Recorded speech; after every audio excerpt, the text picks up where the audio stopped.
Welcome back to IamUAB.com. We have a guest here, Jack Williams.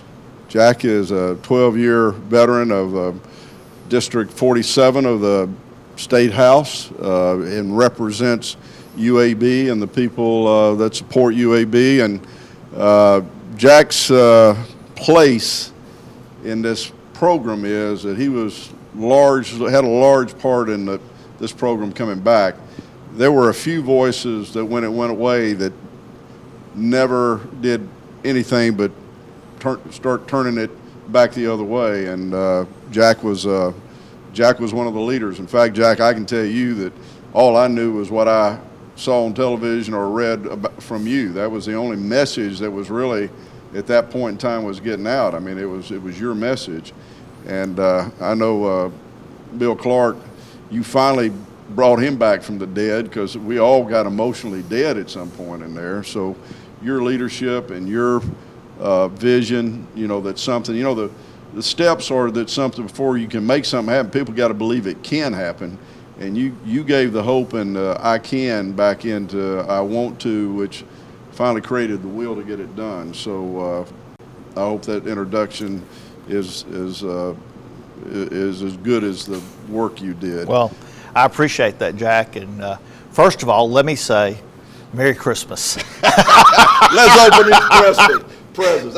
Pat started that, and I'm right on it. Yeah, we got all these presents we're opening. Everybody's an All-American today, and these kids are going to show up here. Yeah. And I read last night a tweet by one of the staff members here that was just so profound. He said, today, some young men will sign papers, and others will sign their place in history. Oh, yeah. This is a history-making class. Absolutely. I have no question. What are your impressions of how this whole close the gap? I mean, when you go from having no players, I mean, literally, that's where, I mean, I was renting a car at Enterprise 2 days ago, okay, here to drive on a trip. And it always gets in my conversation to find out about UAB with everybody I talk to. So we got a UAB student, and he works at Enterprise. And he said, let me tell you what I remember about that whole thing.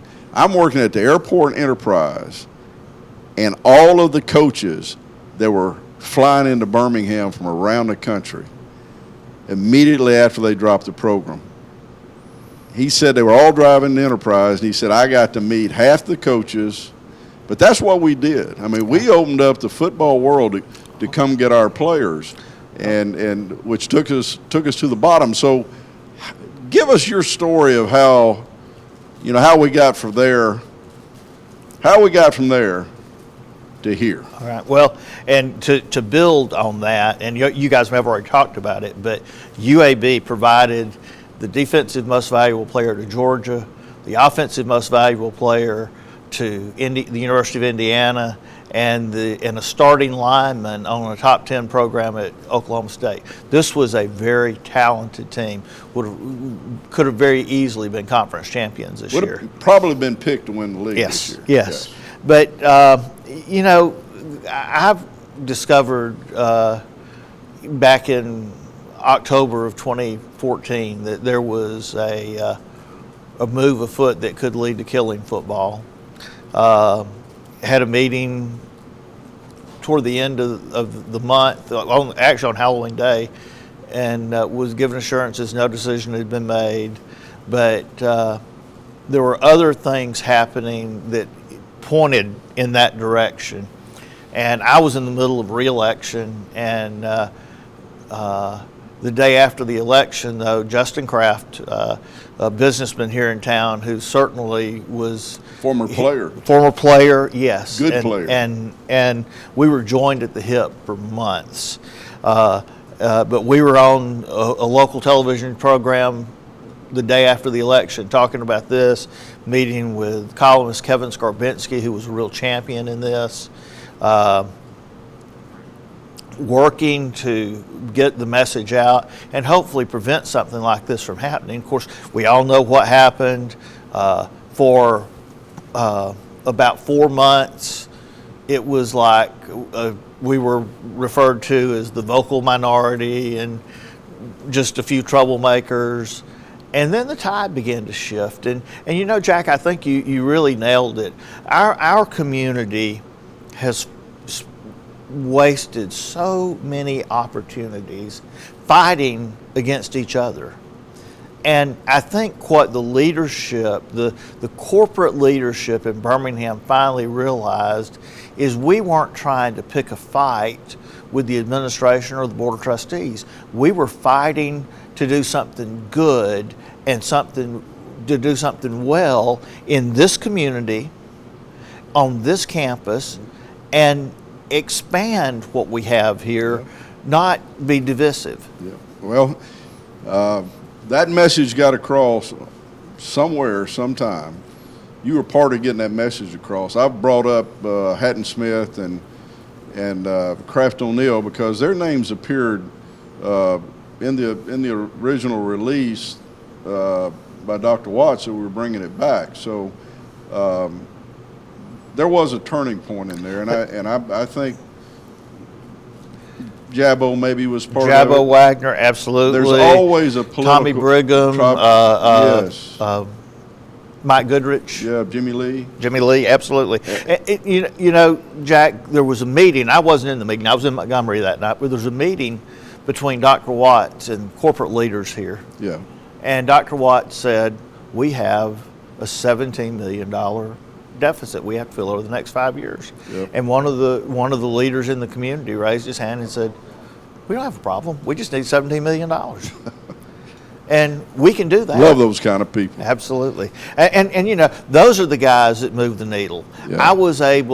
I think what I was successful in doing was keeping it in front of the public and finally helping people to get maybe inspired to think about what could happen. Yeah. And we, you know, you have to balance it, but we spend too much time worried about what might go wrong, right, and not enough time worrying about what good things could we build.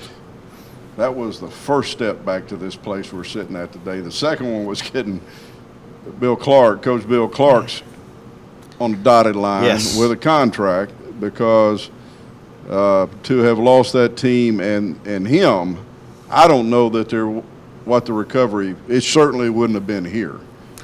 And no. I know you played a part, and you and Coach Clark are close. You know, you may speak to retaining our coach. In all honesty, I felt like we had an announcement on football June 1st, and we have an announcement on his contract in September.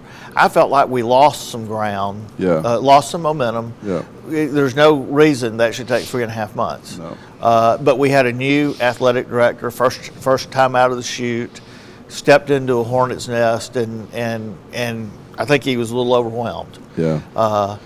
But we got it done. There was conversations going back and forth between, you know, a lot of stuff going on behind the scenes. Yeah.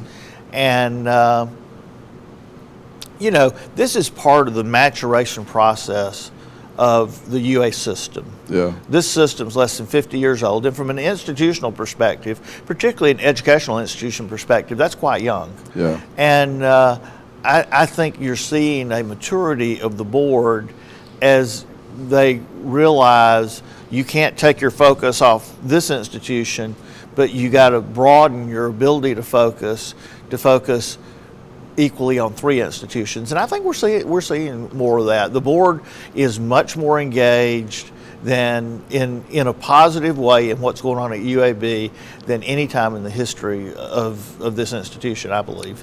I think on that board are some real advocates of this program, but it is such a diverse board. I mean, I'll bring up one. John McMahon, I know personally from conversations over many years, how he identified with what was doing the right thing for this undergraduate community here, because he could sense that it was growing, it was becoming dynamic. And even though that this is a major medical and research organization at its very most recognizable piece, I wondered if people really realized with those things sitting at the top how much of that was really tied to having a dynamic undergraduate community, and that has continued to grow and diversify. The interest requirements to get in this school are getting on a par with anybody. And so I think John saw it, and we have some new members, and I'm not going to get into the description of the Board of Trustees. I don't know it very well, more than that. But I think we've created a new advocacy, at every stakeholder level in this. Absolutely. And I again will give credit to where the leaders were, and your leadership. You've already mentioned Justin Kraft and Coach Clark. And then I think what we've had for validation is that we've really had, and I'm not letting the cat out of the bag. I have coffee in the morning with Coach Clark, sometimes, and so I know. But we've had two schools make a major run at him, and his commitment, I would say, should have done nothing but give confirmation to everybody that had become involved in this advocacy. So that commitment and that vision of the future is why I think we're about to see one of the top recruiting classes, one of the top 50 recruiting classes in the country, and there's no telling where it goes up from there. But given where we were, unbelievable. Well, the only thing you told me I didn't know that it was two schools. I thought it was three that went after Coach Clark. Well, it may have been three. But it may have been one before I got there. But where we are today is a testament to Bill Clark and his character. Yeah, absolutely. We were if the move to kill UAB football had happened a year earlier, you and I wouldn't know each other. No. And because it would have been successful, because after the previous coach just about ran it in the ground. Yeah, it was. And it was down. And Bill came in and energized and gave a community an opportunity to think how great we could be. Yeah. And people didn't think in terms of greatness in UAB in football. And it has reached the point where it was starting to impact how we thought about basketball and baseball. Right. That we're an average program in a small mid-level conference. Yeah. And so now we're talking about greatness. Yeah. And there's a place for us beyond, as a school and as an athletic program. There's a place beyond where we're at today. Absolutely. That is very attainable, conceivable, and Absolutely. attainable. And I think that vision is becoming universal. And if Bill had left, we could have hired another coach, but we would have lost so much momentum. Yeah. It would have been like our comeback would have looked like SMU's comeback, and our comeback is going to look much, much different. We're going to come back within the ability, if not the first year, within the second or third year, to be challenging for a conference championship. Absolutely, I agree with you. That's what I see. And Jack, we've talked about a lot of things that led up to this recovery, or this return is the hashtag. Where do you think in this advocacy, where do you think we need to go? With the people that are supporting this program, and we're not. The board's going where it's going. The foundation, that's 22 board members. They've committed themselves to a path. But what as a community, because that's what you represent. You represent community. What would you say that our community needs to do at this point to make sure that we don't just see possibility, but we really see things become what we conceive they can be? Jack, I would say there are 3 or 4 things. I would say to young people and to parents of college-age kids in this area, look at UAB. There's not a finer institution within driving distance, or within a short driving distance. Yep. You can come here, stay on campus, have a tremendous campus experience. I would say to the corporate community, continue to support UAB's efforts. Academically, we need more scholarship money, support what we're doing in research, because that's what drives our international profile. But get behind this athletic program and give and show up. We have a basketball team that's 18-4. Yeah. That will be an NCAA tournament team this year, and an 8,500 seat on campus facility. We ought to be filling that up Thursday night and Saturday night. We have a baseball coach with a national championship on his resume as a head coach. We need to softball. Softball, volleyball. These These are all tremendous programs, but particularly in our revenue sports, if folks show up, buy tickets, then we're showing growth.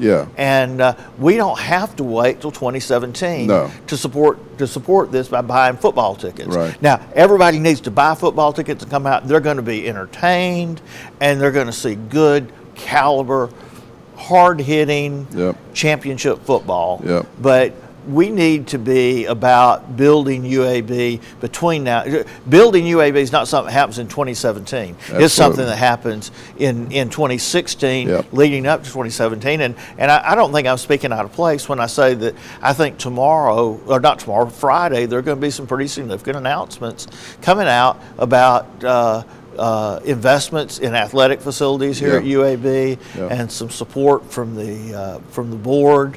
I don't want to go into, I'm not going to spill the beans completely, but we are seeing positive movement. You know, Jack, for a year, I'd go to a board meeting. After the board meeting was over, the board members would go talk, and then I'd come up and do counterpoint. The last board meeting I went to, we were standing side by side talking about how we're working together, and I'm tremendously excited that. And I'd like to see the community get behind this program, like the board is beginning to get behind this program. I think if you're going between now and the time we kick it off, I think the challenge is to the community. How involved can you be? How many things can you do just to interface with some part of UAB, not football or athletics, but just bring the community to UAB and make this one of the shining star universities in the world, as it already is, but through its undergraduate program, because primarily that rating is based on the graduate and medical and science piece. But make this undergraduate program one of the shining stars in this country. Well, you know, the University of Alabama did a study 5 years ago that for every 1,000 students that came to Tuscaloosa, it generated $5 million in economic activity. And I'll tell you, folks in the Midtown area around the UAB campus were fighting hard for UAB because it impacted their pocketbook. And we're looking at some stuff at the state level to improve sciences at UAB, particularly in the realm of sports science, sports medicine, and we have an opportunity today to build in the next year and a half, 2 years, to build facilities that in the sports medicine arena could rival the Kirkland Clinic, and it's the Kirkland Clinic in its field as a standard bearer. And hopefully we'll be successful in moving in that direction. It would bring athletes from around the world to UAB, and it would also be a teaching center for prevention and sports recovery. And that's one other way we'll interface with this community is folks will be coming here to learn how to coach youth sports, learn how to deal with injury prevention, and I think this is one of the most exciting things we have on the table right now. And you know, Jack, sometimes out of the most horrid and difficult circumstances come the biggest blessings in life, and I think that there were folks who had a desire to maybe to do ill, and it's turned into making this America's team, and it's going to make us a leader in some aspects of sports around the world that would have never happened without the craziness we went through the last 18 months. And today is an incredible, incredible day. And it's a testament to Coach Clark. It's a testament to the board. And it's a testament to this community because we put our best foot forward. We rallied together as a community and fought to do the right thing. Yep. And it was I'm honored to have been able to be a part of this. Well, you were a big part of it, and thank you. I came into this late, but I've kept up. There's probably a lot of me's that were keeping up and hoping and wishing. But when your time comes, step up. Do it here. I am UAB.